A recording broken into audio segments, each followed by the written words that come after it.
có nhi han như thế ngay song xin thông na tí nhìn hắn này hắn xin sợ nhìn song xin thong lưới chọn đó xem na lòng中用鐵之愛，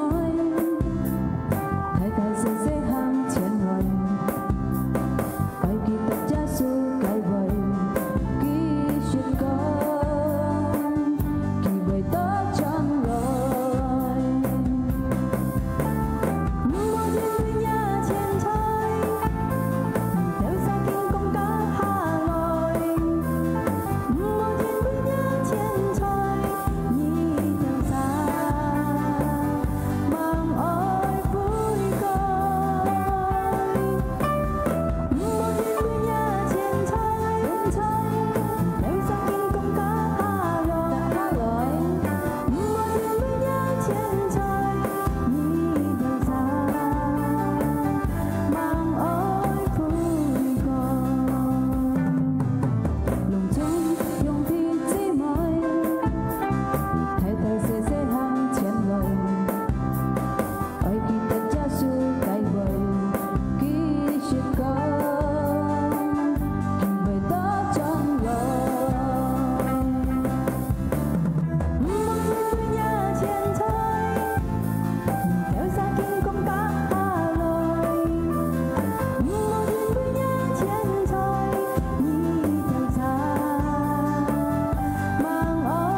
chỉ có bị giang cái nhân yêu cầu giang bị tất sinh nhân yêu cầu tất sinh amen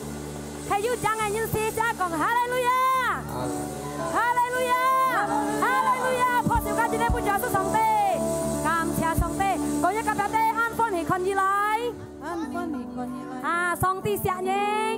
ฮาเลลูยากามเชียสองเตสิกันจุยไข่โลกไก่เงินอาเมน上帝本是家扎機會，是家曉家向皮姊妹車哩回帶來拜主阿門，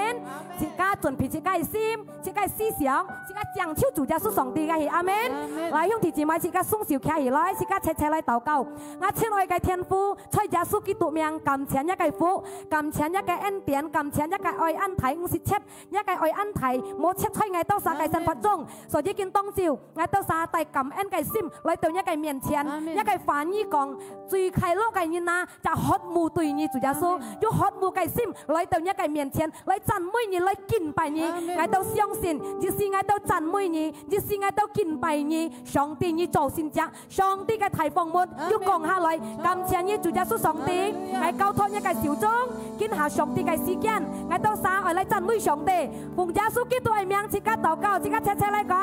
阿門，破小耶穌上帝。要分你個見大姐，要吧？我哋自己破小兵耶穌上帝，自己嚟講，哈利路亞，哈利路亞。我哋調姊妹自己嚟破小兵耶穌上帝。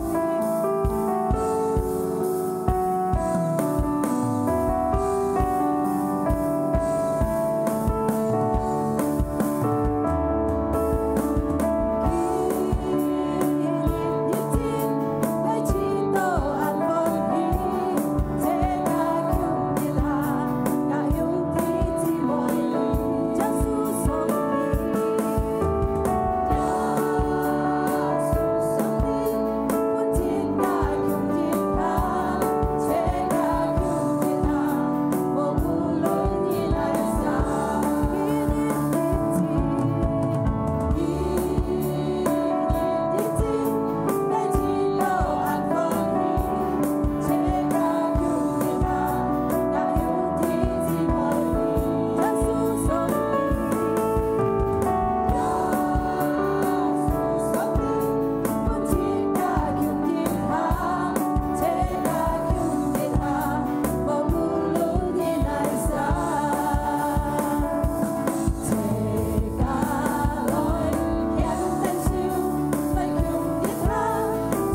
耶穌上帝，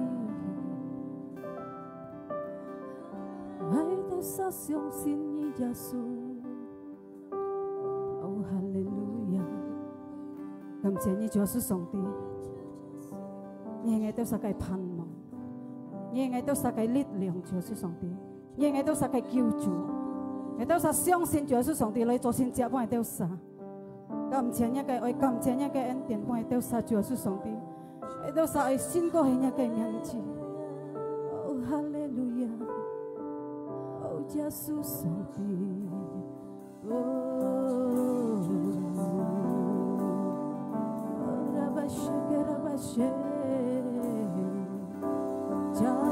耶穌，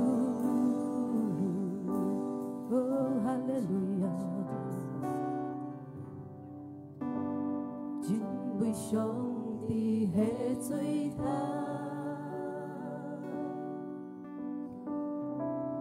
尊貴愛都敬拜你，上帝做每安奇妙。lời chung trao nhà cây miếng chi chính vì sông đi hết dưới thao sông đi dưới thai chính coi ngài theo kinh bài chúng dân ngày theo xa kinh bài nhi sông đi cho buổi ăn kỳ miếng Hãy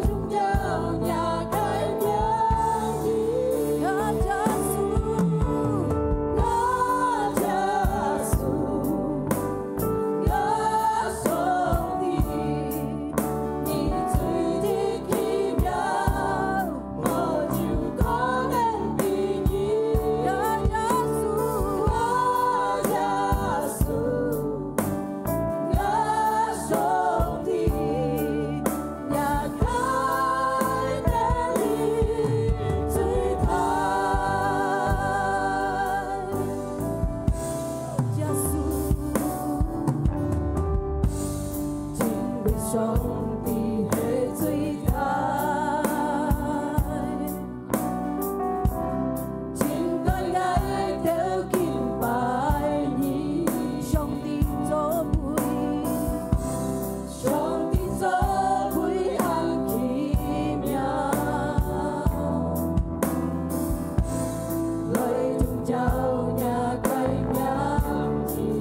做嘅嘅事，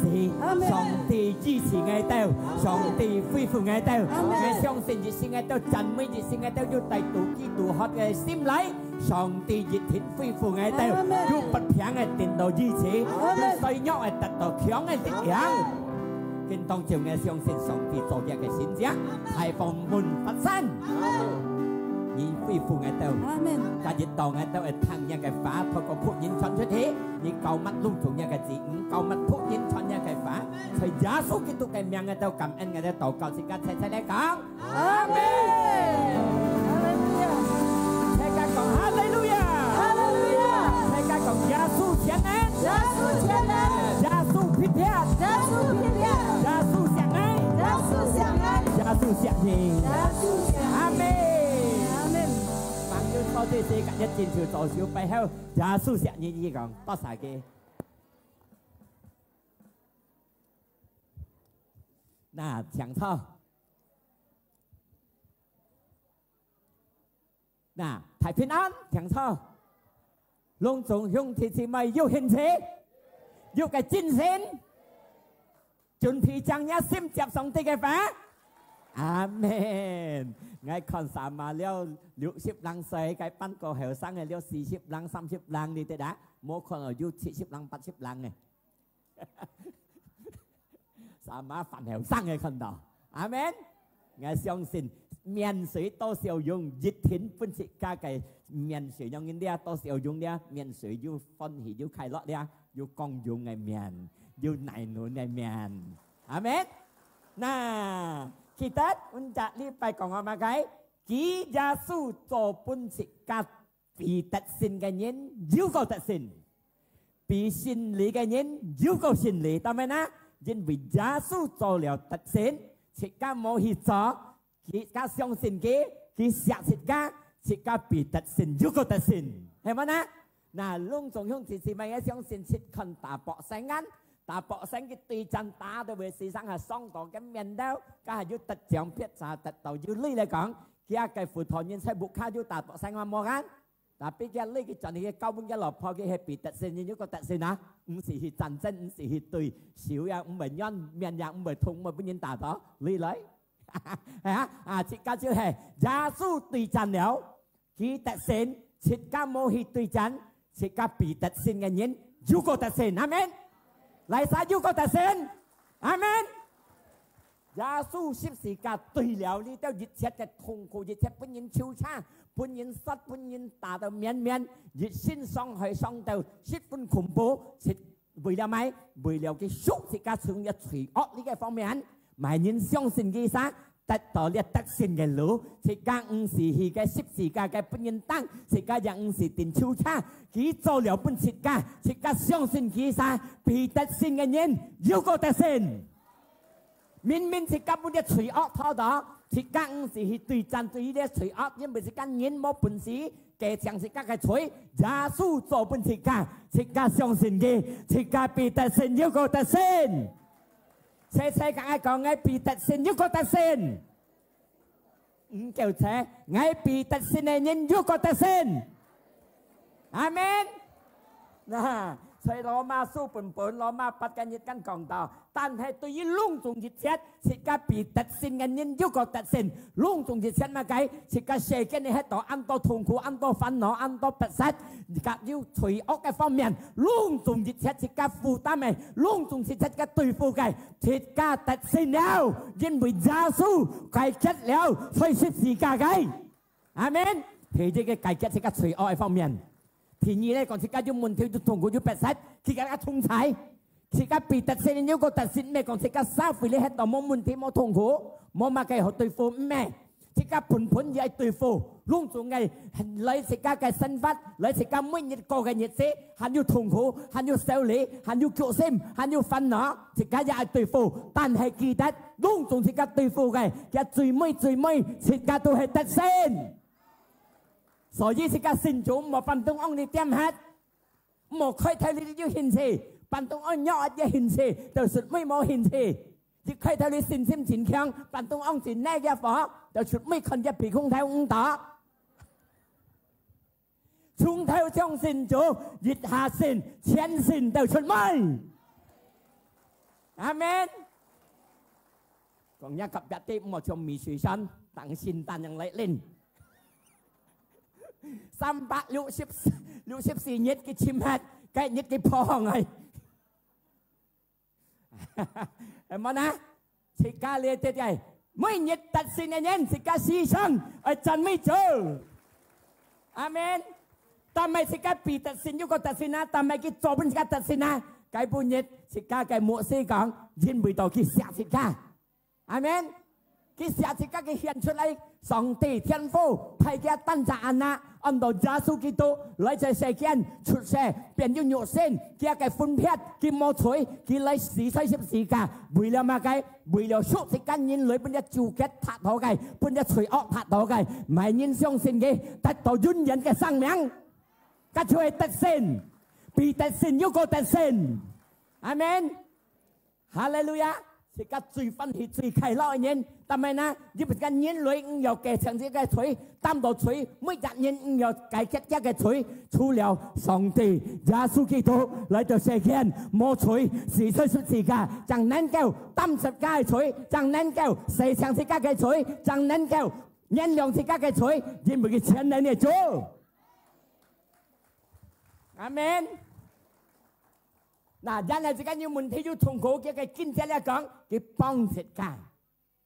到上帝幫食家呢撒，還要萬人去對付，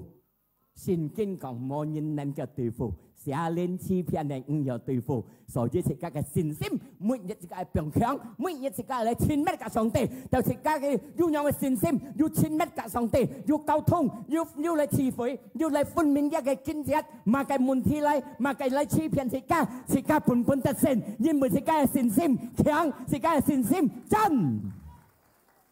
阿門。còn nhớ gặp biệt đi sở dĩ cái khiến lấy thằng sòng từ cái vả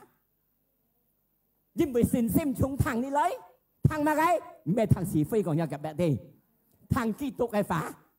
amen như thằng này sẽ khen này sĩ phi thằng này sẽ khen cọ dòng mẹ in trang mẹ in sale mẹ in tan sim này như thế nhé xin sim nhỏ hay còn như tao thằng xin khen lấy tao si sòng xin khen như thế như nhỏ biển thằng amen所以是假設冇離開上帝嘅經濟，思想係要騰日嘅法，哈利路亞。嗱，係咪啦？聖經你喺度出羅馬書又講要自家定欺負，又要自家特不實，又要自家本人超差，係咪嘅超差又咩講嘢？問題痛苦超差自家，問題痛苦憤怒不實自家，係咪啦？啊，還要乜嘅？又要講妒忌，意思又強，又唔要超差嘢。窮人有得咩呢？因為佢相信，佢個上帝能夠保護佢個，能夠照顧佢個，阿撒佢個無難事。阿門，哈利路亞。然後乜嘅要危險，唔嚟到佢個嘅身法，要上帝照顧，佢佢個嘅平安手。請讓人佢個隱瞞上帝，唔好離開，係勸前嘅。因為佢自家嘅平安所，佢自家嘅救主，前人嘅救主保佑自家，萬人啊俾嘅邪靈能夠傷害自家，講一個別啲冇，阿門。但係呢，因為要前人嘅主照顧自家，保佑自家，嗱，所以佢錫自家，佢幫自家，佢唔識離開個自家，自家還要收回你喺度，自家係人不人行，提日自家嚟看自家人不人行呢個時間，提日讓出嚟，嗱，你咪計。天下自家嘅母主，我將跳耶穌基督去，講一個別啲母主係望嘅耶穌嘅去，母主係望嘅耶穌去，希伯來書10頁第2節第3節，以弗拉尼10頁，自家去看，佢講來龍同自家做熱切，自家係母主將跳望跳耶穌嘅去。但係望耶穌係นะ因為佢接起佢講耶穌基督帶自家嘅信心，從烈嘅信心帶自家係強嘅信心，從強嘅信心帶自家係真嘅信心，全部嘅信心，阿門。啊，然後乜嘅？自家就要有嘅信心，要乜嘅痛苦，自家係開。但係係開นะ，因為自家世間喺度，自家唔有離開你啲問題痛苦，但係自家唔冇。我嘅啲本啲痛苦開到時時，係揾緊嚟，揾個歡喜，揾個快樂，阿門。要痛苦擔當，冇本佢插頭簽下氣，哎呦，睇到是啊，香啊，淡白香。要痛苦，要白色，要憤怒，向前線嚟，歡喜見到嚟，快樂見到嚟，因為主耶穌做了本嘅家，佢本了自己平安，本了自己快樂。佢望上天堂嚟佢講，我嘅平安，並下本意到，唔像世間並本意嘅，世間並嘅平安，日時間過hết，當不分分時代要平安要快樂，當不春落清香。trong đó lâm hắn nhiều khai lọ phun có khai lọ yêu hỉ lọ hay cả trong đó cái hay bom phải dùng mali to hay alo hỉ lọ mọi thì rồi mẹ nhau nghe din buổi xuống cái lại cái diêu mò phun phọ dịch dòng hỉ lọ dịch dòng bình an din buổi cái phun thì cả chung sim tụ đi lại cái所以要問題擔當，要痛苦擔當，要憤怒擔當，天下無做望耶穌基督去。唔好望一問題，唔好望一痛苦，唔好望一不實，唔好望一乜嘢阿弟，也唔好講緊人乜嘢心想唔好嘅，也唔好看緊人講廢嘢嘅，天下講嘅耶穌基督係，阿門。但係講嘅耶穌基督係，因為上帝上了天堂，坐上天父真受殺，佢幫助家，有問題佢幫助家。các thùng thải gì xí, yêu thùng khổ, các như thùng thải khen như cỏ, yêu bất sát, cái khen như cỏ, các như thùng thải, tại như hì bới, hì tật xin cái lô. Amen. Hallelujah. Nà, nghe xong xin, thì cái yêu thùng khổ, yêu bất sát, yêu phán nó, cái có mà cái thì xăm chết có mày như khẩn, thì xăm chết. Sĩ xong ấy kỳ tật kia. Ya kế hay sao? Kỳ tật giả số. Yêu痛苦, yêu muốn thế, yêu bạch sát, yêu phán nó, kỳ tật mày nên. Giả số. Ta mày kỳ tật giả số.因為giả số dùng công,時常cả thì các khai thì các痛苦, khai thì các bạch sát, khai thì các cái truy ốc cái方面, kỳ mô biểu hạt, dịch thiên kỳ các cải kết. Tùy gì lung tung yêu truy ở nhìn. Ta mày ai chẳng giả số cái lọ thì cái một chỗ. Ta mày thì các時常係忘記. Ta mày sẽ cái suy xong ai kỳ tết kia, vì là mà cái mới đi càng đó, thì càng bởi nhớ, càng bởi phải xem. Hay như mọi ngày muốn thêm mọi ngày thùng khổ, mọi ngày bật sách, mọi ngày phân nó, tìm đem suy tưởng nhà phân nó, nhìn nhớ, càng như bởi phải xem. Ta mày giả xuống một kiểu ngay, ta mày không thể chỉ mày một lấy càng tỏ cao, ta mày ăn kiểu một nhìn lấy con cô. Một chỗ sim trung lên lông trung chẳng cái giá số kỳ tội kỳ tất giá số chỉ càng bởi nhớ càng bởi giao thông chỉ cả kỳ tất cái này chỉ càng bởi phải sim. Amen. Còn nhà cặp dạ tình xe ảnh nhóm ấy gì anh ghé lý hà nhang tí hà nhang à em mà na si xong thì cái dùng môn thì thùng khổ tiêm tiêm mong cái thùng khổ mong em thì ai ô ngã lỗ cũng bị biến quỷ á bốn cái những cái chóng mò tay chạy á ham cái mò ăn cho ngon ăn chấn cái chó cho chấn cho theo tiêm ăn chấn ăn cho chấn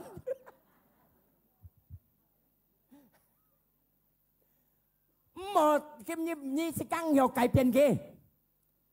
si căng mà nhìn hàng tiền sòng tình miền tiền quỷ hai chít theo cả tổ cao chít theo cái chủ gia sư ngã trọng phu cầu bún nhì tiêm tiêm âm tròn tiêm tiêm âm tròn dạ hàm cái món âm tròn cái chó theo tròn này cho theo tiêm theo tròn này như còn cả hai xong thì cải biến cái còn những cải biến thì nhớ xin mày chuẩn bị họ lại từ xong thì cải biến nhận nhiên mỏ à lăng này amen. Sở dĩ thì các tổ cao thì các trọng phu ai cải biến thì các trọng phu còn xong tỷ tế thì các tổ phụ thọ nhân ra thì các xin mày chuẩn bị rằng amen. Nhưng vì xong thì cải biến là phết cái amen. Sở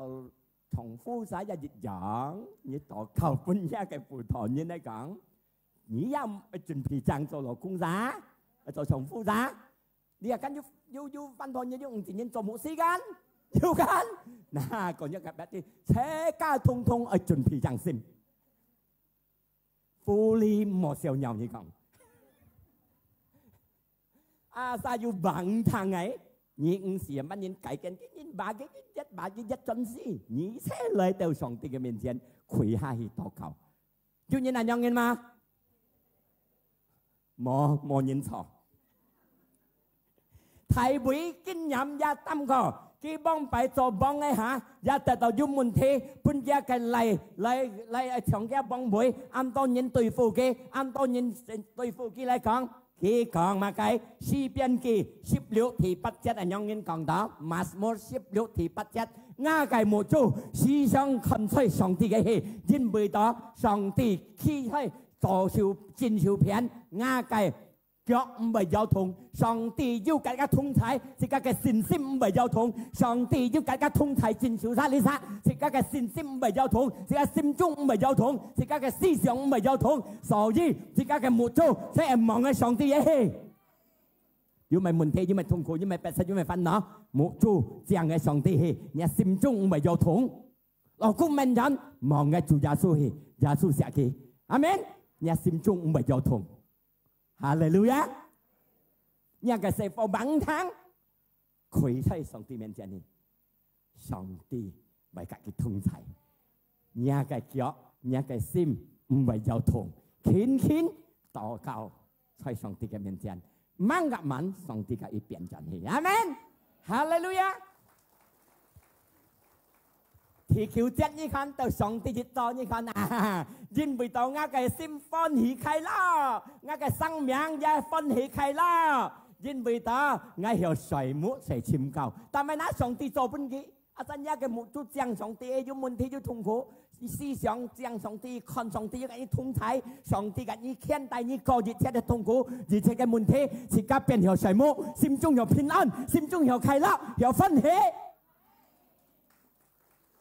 còn nhớ cặp biệt tí sổ gì một trong những tạm mù cù cái kêu ai phân hỷ khai la amen chỉ cả phân hỷ khai la tùy khai la tùy họ cái giọt gán sim trung đi như phân hỷ khai la tùy họ cái giọt gán như con sĩ ca miền như siêu suy sa má biến này nún à còn này nún sa má bắt xếp năng xây xịn nhán hiểu không á Amen. Còn thì nhì đó ca sĩ chân rằng có điều không? Thì nhì mà cái đã có một thằng không á? Thì nhì chân trước đây thì nhì cái biong hết như khai tạo cái trung tâm cả nhà cái chuối ở biong hết ta mai dính bởi lăn xì ca gai xì ca bì tạo bởi lăn xì ca gai tôi hay chuối phép trả xì ca sim chung đi dùng cam nhẫn sim chung đi dùng phật giang sim chung đi nhiều nhân sim chung đi dùng苦难gai sim chung đi dùng lại nhân gai sim chung đi dùng trang gai sim luôn chung đi cái trung tâm khai tạo xì ca biong hết thu lại nhân bởi biến chuối á lại nhân fitna biến chuối ốc ăn luôn chung ở biong hết ta mai là luôn chung lia sim chung tu li biong tao mò gai liao chỉ cái lá trà liang còn nhà gặp biệt thì nhà bục khát tụng mò biong lá trà biong tao em mang siêu hết mò bị cô giả hạ cung theo như biong liang giả siêu à còn nhà gặp biệt thì sim chung tụng mò biong để hạ cung theo lá sập hạ cung theo mà cái xe đi theo bắt ắt phát xiang âm nhận yêu siêu cái xiang hết đi mò đi tu biongทำไมนะใบล้านที่ก้าตัดสินเห็นไหมนะดีเตลไอเปียงฮัดก่อนจะเก็บแต่ดีเปียงให้กี่น่ะดีเตลสามารถไฟซิมมาเม็ดสิก้าเหาจิ้นซินไงเม็ดสิก้าเงาะไงลุงจงสิก้าทอดตะกี้หมอพี่ชันพออาเมนยินไปต่อแล้วอิบรานีแต่ฮิบะเลยสู้ชิบยี่ที่ยึดเจ็ดยังกองยี่เต้เกี่ยวสิก้าอันโตเขียนจินอันโตยินกับกับคนสิก้า要遠人到တင်း咗樣，個上邦嘅上帝嘅眼係三萬看顧食家，冇啲食緊嘅，要遠人到，一個兩隻家四朝會嘅先朝嘅，一看食家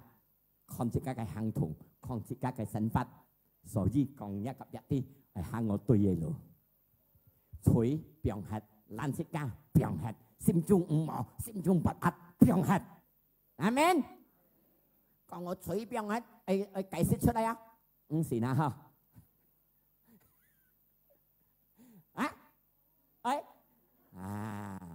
用人兩嘢重複嗎？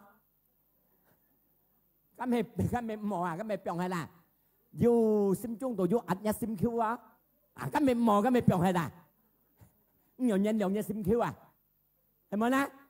nè dùng cam nhà này sim anh cặp bẹt bởi tiêm may ăn hồi một tóc các mấy mò thấy không nè giúp bọn thầy sen gì các mấy mò thấy không nè cảm ơn cả song tỷ yêu cảm ơn bố mẹ cảm ơn từ Chúa amen nhưng vì cảm ơn này sim trong sự cả sim chung yêu phân thì yêu khai lọ từ hệ từ họ Hallelujah. So you ăn to kiên xin ăn to những cái chú ý nhân sự cả ăn to những con nhân sự cả nhưng bây giờ cái gì xin chủ nhân lại講xin kinh講cái cho con cái cho dám cái con gì xí bên những cái chỉ đóอยู่mùi suy hay còn cái xin chủ nhân mua mùi suy cái dám mua dùng cái con mua dùng con thôi xin thông tụ lý thấy cái con đó phản xạ xin kinh còn chỉ cả cho xe cây cái con dám và thế chỉ cả chắc cái đồ ấy cho nó dùng mùi suy bút nhiên dùng hiểu dạng hiện nhưng các con đó hiểu bệnh nhân ngày thân cái chả gì ăn ngô gì lấy xong xin Chúa yang con cái xin đó ăn phân hỉ ăn khai lạ thân cái chả sắc co ăn yêu thầu cái xin Chúa ăn lỡ xin này nón dạng cái biến hết mong phải bởi cũng si dân bằng cái theo liệm mong phải cũng si dân bằng cái theo liệm bởi cái léo dạng bằng cái theo dung mày như tôi tí á liền này gọi hay đấy anh tôi thì vậy có mong bài đi à xin đó mong bài đó mong bài giờ chuẩn xin siêu cái những cái này rồi siêu mà ngày gì á hay ngày ngày còn hơn ngày còn hơn ngày còn ngày cá léo hay ngày mong bài giờ chuẩn gì là đi ra chọn anh chịu chân mấy rồi ngày xong xin cá lim mà chịu chân 10 tròn amen bang hàng cho miền trên lộc po miền trên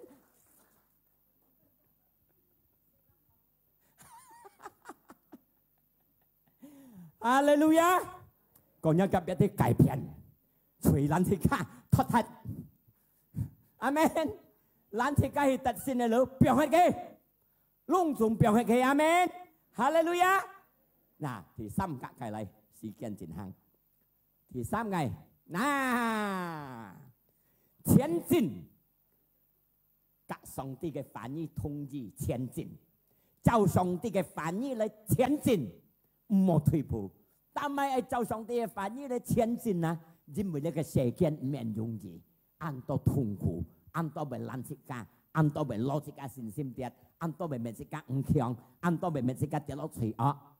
到世界你被面食家跌落罪惡。mình các khai tỏ mình các phơi sim mình các bật mình các cam nhẫn mình các nhiều nhân nhiều nhân to gan但係即家哎格上帝嘅反應嚟統一前進前行唔好退照上帝嘅反應嚟行阿們因為上帝嘅反應本是咁樣嘅腓立比4:13嗱隆重熱切是個難擔在耶穌基督裡面本是個要痛苦要發聲要不壓，你係就一個反應行，一反應講唔冇不壓人，人良人，祝福乜你不壓嘅，禱告本嘅，係你就上帝嘅反應行，是家要本事，因為佢เป็น是家力量，係就思想社會冇本事，因為講思想社會講你乜嘢你對ngay họ ngay tình yêu cầu họ，你對ngay phải à，係冇呐？但係即刻就上帝嘅反應，隆重熱切，即刻難擔，佢對我快，我對佢好，佢對我唔好，我祝福佢，佢乜我心痛，我禱告本佢，就上帝嘅反應行，佢不是個力量，是個難擔，熱切發聲嘅，熱切心中唔好嘅，熱切心痛嘅，佢本意力量，難擔，能夠祝福佢，能夠禱告本佢，能夠帶佢去入去望行，係冇呢？nên cầu chủ giấy xin mình cái shit amen còn nhớ gặp đi chủ một chuẩn tết nha nè tâm ấy sau ấy cả phòng tiền phản như thung gì lại hang như khăn đĩa cái su min kì ulangan nhị xếp thì xì chết 但係就上帝嘅反應嚟行，因為呢個上帝佢跟你同在，行在你面前，跟你對戰。對呢個天nhiên，呢天nhiên mà cái，人講phải như cái，有bởi時呢心中度裏面人痛嘅，有不實嘅，有憤怒嘅，有痛苦嘅，有問題嘅，架車是架嘅天nhiên，còn呢夾一下唔係呢重複，又唔係呢輔導人，又唔係呢説咩，又唔係呢創人落，夾唔係架天nhiên，架呢寫講呢夾一啲。是架嘅天nhiên，唔係架痛苦嘅，唔係架不安嘅，唔係架灰心嘅，架車是架天nhiên，但係。你係講就上帝嘅反應嚟行，你相信嘅反應，嘅反應講，愛呢個上帝，跟你同在，跟你同行，對呢個天nhiên，一個旨意嘛cái，半夜大夜係得勝，半夜得勝，上帝嘅同在為了半夜嘅得勝，阿門，哈利路亞，mình nhắc cặp vợ phân mình mà, phân mình còn cái tê cầm chặt chủ. Hắn như cái 37, ulangan 37, siêu mình kia 37 thì bắt chết. Jin bùi đó nhá song tề, kỳ chỉ cả tan ra, hàng thôi nhà miền Trần như mày, như thùng khổ như muốn thế, song tề thay nhà miền thay cái miền Trần, như thiên chỉ cả hít thật xin. Sim chung biong khiong, sim biong khiong, một thủy phổ, như mày song tề chỉ cả miền Trần, như muốn thế đối phụ gai, như thùng khổ đối phụ gai, như phản nộ đối phụ gai, song tề thay nhà miền Trần, cả như thông thái. 就上帝嘅通才，熱天佢判佢嘅特性，所以佢接喺講，佢唔識講冇才嘢，人識變黑嘢，就上帝嘅通才，佢現代是嘅行，大家強嘅行，佢唔識變黑啲兄弟姊妹，唔識講冇才是嘅，你不平佢唔識變黑嘢，你要痛苦嘅人唔識變黑嘢，你要煩惱你白實嘅唔識變黑嘢，思想人嘅通才，阿門，人嘅通才，所以佢接喺講，唔冇費心，阿門。 唔好驚，係咪呢？所以講唔好驚，唔好費心。阿門。咪因要痛苦要煩惱，要不實，唔好驚。上帝嘅同在，唔好費心。上帝行在你面前，一天佢帶你得勝。所以講一夾一啲，唔好費心㗎，唔好驚。因為是個天nhiên sẽ係驚，個費心個出係個天nhiên，阿門。所以佢交代唔好驚，唔好費心，個出係個天nhiên。天nhiên最大出係個思想嚟，係個單殺驚費心不壓唔感人，呢個天nhiên係個唔好驚，對付嘅上帝個同在，一天係個能得勝，哈利路亞。 嗱，加隻計咧，還要啲時間啊！啊，第四，用佢背人講，設計嘅身法，設計生到單強依靠埋人，講一及一啲唔好依靠你單殺強，單殺強思想咪傷害自家，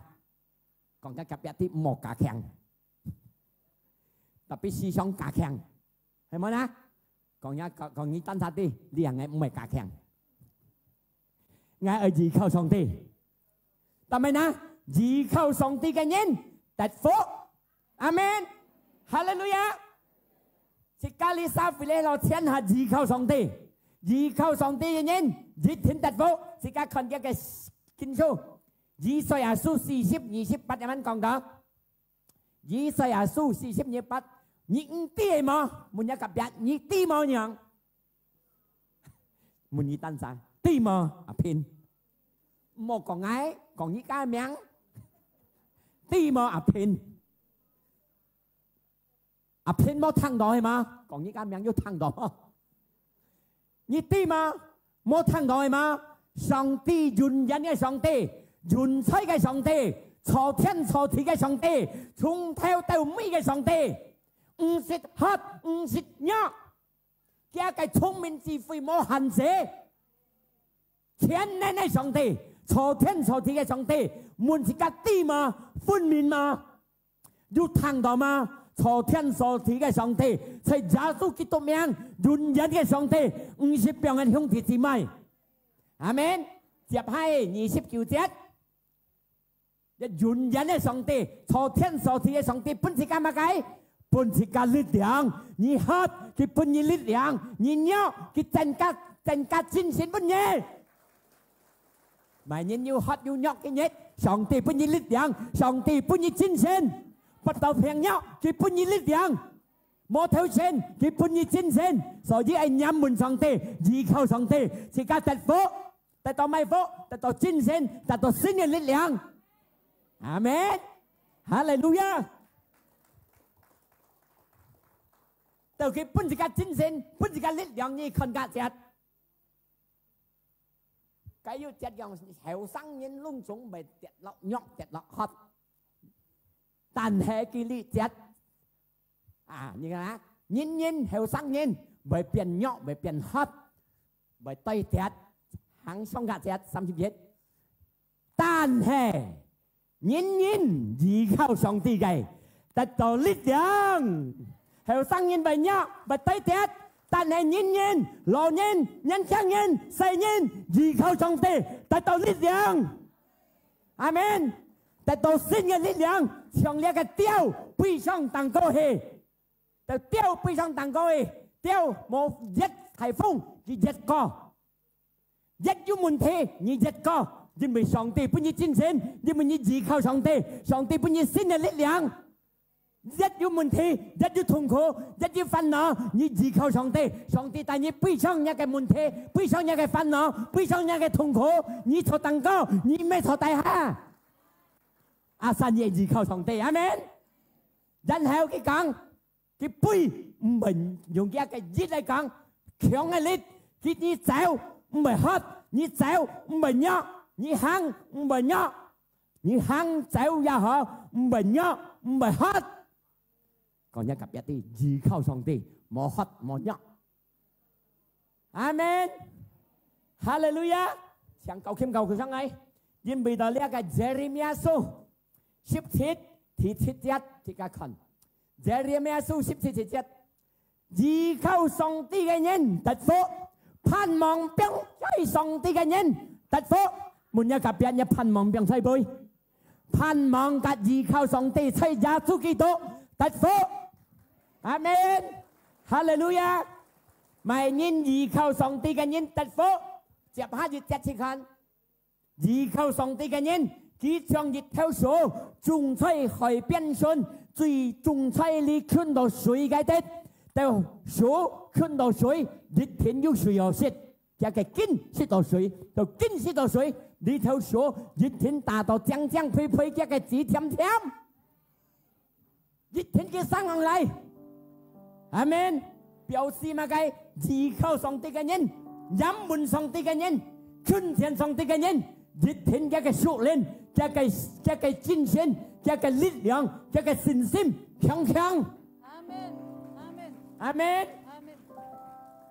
然後咧講佢講咩？佢要收，嘅一本槍，要白色，要痛苦，要煩惱，一個精神，一個信心，一個開心。本強強唔係呀，佢係依靠上帝嘅人，阿門。然後乜嘅50點嘅達字，一個平安50點57，一個喜樂在你心中都57，一個歡喜57在你嘅心中嚟嘅。所以講一個別啲，依靠上帝嘅人冇受欠，精神冇受欠，歡喜冇受欠，喜樂冇受欠。阿門，家庭到兩公婆嘅歡喜冇受欠，兩公婆嘅愛冇受欠，阿三兩人重複及負託人依靠上帝，神法啲行道，就一個建築行，一家庭冇受欠，歡喜冇受欠，平安冇受欠，你兩公婆嘅愛冇受欠。阿門，阿門，哈利路亞！大家企喺旁寫本主耶穌，哈利路亞。因為上係最大，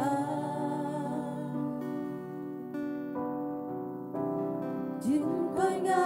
條件拜你，上帝作為安奇妙，來中有一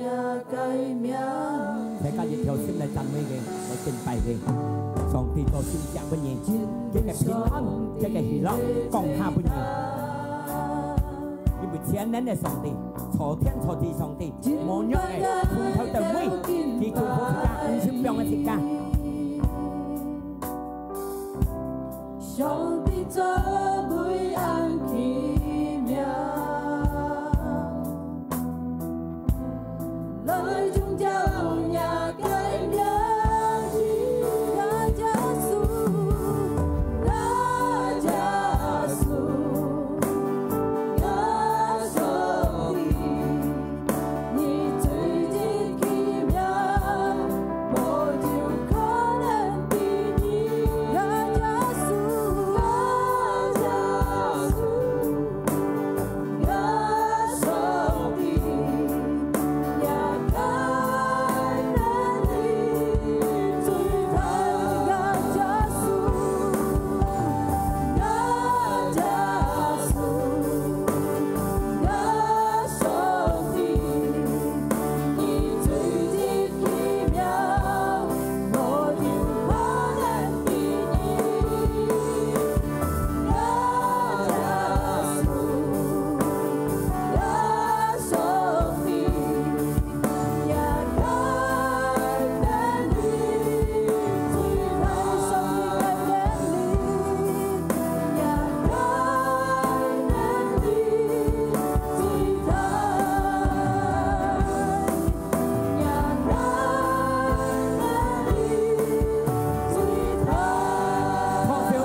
tu thiện hàm mong cho thế tu kỳ tu ai hề chẳng nếu như thật hết nhá cái痛苦nhá cái biệt thân một phương cái thân đó như前进就嘅反應就嘅反應嚟行因為時間依靠嘅大家特性兄弟姊妹冇依靠這個登山前下依靠上帝佢冇喐嘅上帝這個依靠嘅佢本一個新嘅力量這個依靠嘅佢本一個新嘅精神嚟對付這些社會爛這個特性嘅熱天這個難特性被特性嘅人要個特性嚟禱告不論眾兄弟姊妹要病痛要憂要痛苦要煩惱奉耶穌基督嘅名佢支持你的心者透過佢嘅變相你得到支持透過佢變相透過佢體能一個平衡一個身體得成功得到恢復奉耶穌基督嘅名大家齊齊講阿們上帝祝福大家哈利路亞大家可以拖進去那最後的女妹子自家嘅慈悲我相信隆重得到上帝嘅恩典阿們那可能沒有信來嘅你沒發現自家在上帝裡面天下都兄弟姊妹時常要嚟慈悲嘅上帝熱天祝福自家上帝祝福大家自家嚟看下呢個報告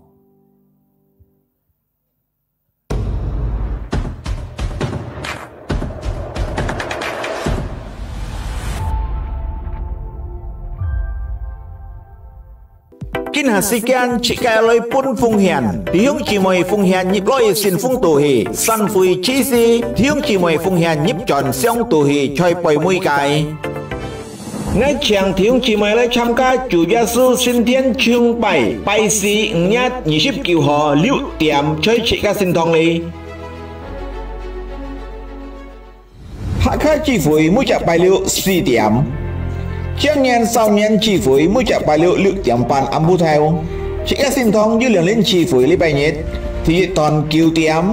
thì nhị thòn lựu tiệm bàn song tùy chú phụ thầy chế ca Hallelujah 在破曉洋不知道是上帝兄弟姊妹自家落門時候自家要等一個信封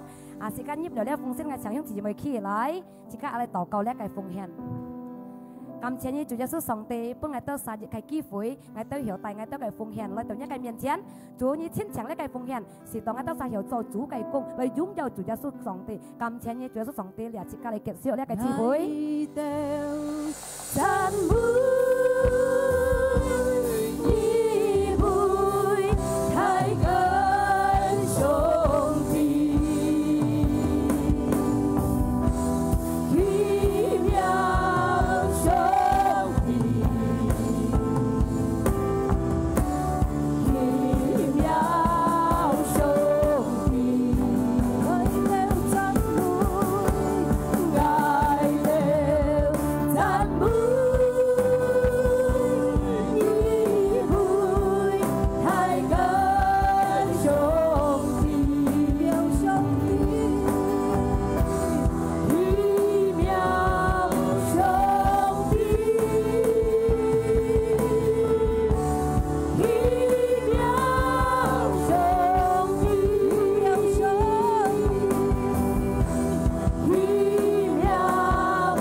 mà nhỉ mô hành chí thay ngày tôi cả sim trung tù yêu khen tài ngày tôi sa hi nhất tận xin cài lũ các chị to ngày tôi sa hung thì chỉ mới ấy chọn ngày tôi sa chậm nhá cài phố ngày tôi sa xiong xin chủ giáo sư khen tài ngày tôi sa chọn đầu bộ khâu mô sầu khen mặc cài hung thì chỉ mới chỉ cả sung siêu khen hi lấy song ti cài ai song ti cài pin on chung man lo chỉ cả sim trung tù khen tài sĩ ca hi ghét tận xin cài lũ tàu kim pu nhiệt tàu chuẩn chán chuẩn kéo lấy sĩ ca chấp song ti cài phố chấp song ti cài ai sĩ ca chọn sĩ ca trò phố bún mũi nhìn tạt cầm chén như chủ giáo sư song tê sĩ ca chơi giáo sư kỹ tuổi miang sĩ ca cầm en sĩ ca tàu cao sĩ ca chơi chơi lấy con amen thôi chủ giáo sư song tê mang